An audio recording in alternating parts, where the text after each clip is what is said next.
kind of off topic, but kind of not. Um, we have something going on our rancheria up here, which is what we call reservations. We tend to give them nice names like rancherias. Sounds classy, doesn't it? We have a huge casino. Um, our rancheria, we have 14 tribes in our county, but our rancheria is comprised of three: the Wintu, the Pit River, and the Yana. They're probably the biggest. The Wintu fought really hard for federal recognition. They lost it. We had like little civil wars in the early 90s over it up in Shasta Lake. But I know I've told you guys that we have a missing woman, assumed murder by her husband case on our rancheria. And that has pretty much blanketed our local news. There is a documentary that's dropping, and one of the members of our rancheria is in it. And it's a very important subject for reservations all over Canada and the United States. And it's probably one of the reasons I get so mad at Barb saying that she won't show her card because it's vanity and she keeps it locked in Washington, D.C. in a safety deposit box, which we all know is bullshit because she never went to Washington, D.C. And she said that a million times. Pretendians take away a lot of things when true Native people are fighting what I'm about to show you. This is not isolated to our rancheria. It is not isolated to a handful of tribal lands. This is happening in a lot of tribes.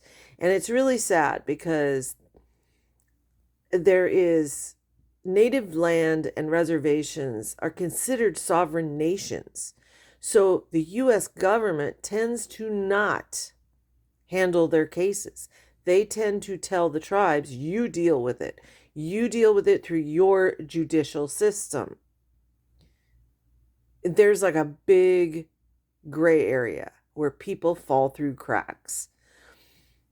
The documentary focuses on one family from our rancheria who have not been heard because of this missing and supposed assumed murdered young lady.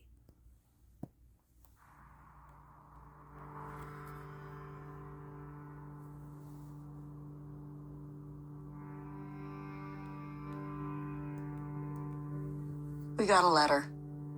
There was a question regarding the Foreman family. And then that started everything. Carla Foreman is a legitimate member of Redding Rancheria, being the great-granddaughter of Virginia Timmons, who is recognized by the tribe. Yet in 2004, the tribal council attempted to remove Carla's deceased grandmother, Lorraine Butler. They argued there wasn't any evidence to prove Lorraine Butler was the true daughter of Virginia Timmons. Therefore, Carla Foreman and her family should be disenrolled from the tribe. We produced a birth certificate. The judge looked at the information, and in his mind, it was definitely enough to show that they were mother and daughter. And then they wanted more information and more evidence, and it just kept going. Next thing was a letter from the Bureau of Indian Affairs that all their records show that they were mother and daughter. Then there was the Social Security documents. What did she use to get a Social Security document? That wasn't good enough. The Family Bible was shown. That wasn't good enough. Indian census records, school records. We went to museums and archives and all this amazing stuff that we found, and it was all not good enough. Then they wanted, they required DNA, knowing that both my great-grandmother and her daughter, my grandmother, were both deceased. And it meant exhuming them for DNA.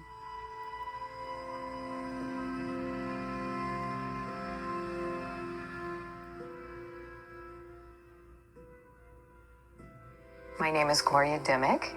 The vast majority of work that we do, someone's been murdered. So we're working on a case with law enforcement to help solve the murder. My name is Mitchell Holland, and I'm currently the acting laboratory director of Mitotyping Technologies. We were contacted in order to determine a family lineage. The samples that we received were remains from a Virginia Timmons, which is a grandmother in this case, and do a comparison to her granddaughter. So in the case of the Foreman family, mitochondrial DNA testing was done first and then nuclear DNA testing. And each of those tests led to the conclusion that Virginia Timmons and Lorena Butler were a mother-child relationship.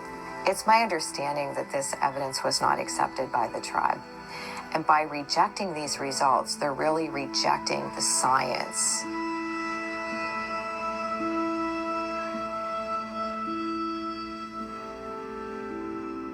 Presented our evidence again. They said it wasn't good enough. 76 people. In the blink of an eye, lost everything. It was really traumatizing. I watched my dad. His health just went really bad. He suffered a heart attack, had a stroke. It basically killed him. There's no justice. They can, forget the money. I don't give a crap about the money. There's just no justice. How can you walk up to somebody and take something away from them and get away with it? Her dad died, and that took a lot of wind out of our sail because, that was my goal, was I was going to get him back. I wanted to get him back on the tribe before he died. I think that's the hardest part, is when somebody dies without justice, We tried to hold on to hope. We tried to take care of Dad. And when he died, it just was too much.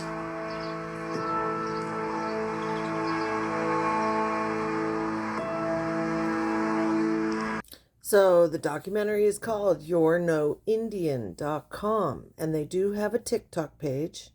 It is the same. There's not a lot on it. We just watched that one. But it's just starting. I mean, they only started like a day or two ago. So I don't know when the documentary is coming out. I will keep my eye on it. But this is why it makes me so mad when people like Barb pretend, and Wolf pretend. Being a pretendian hurts people who are Native,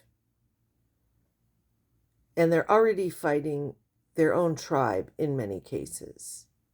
It's like a two-sided two-front war. It's hard to pick which battle you can battle against. And it shouldn't be happening. So just wanted to let you see that and kind of explain another aspect as to why Big Barb really pisses me off.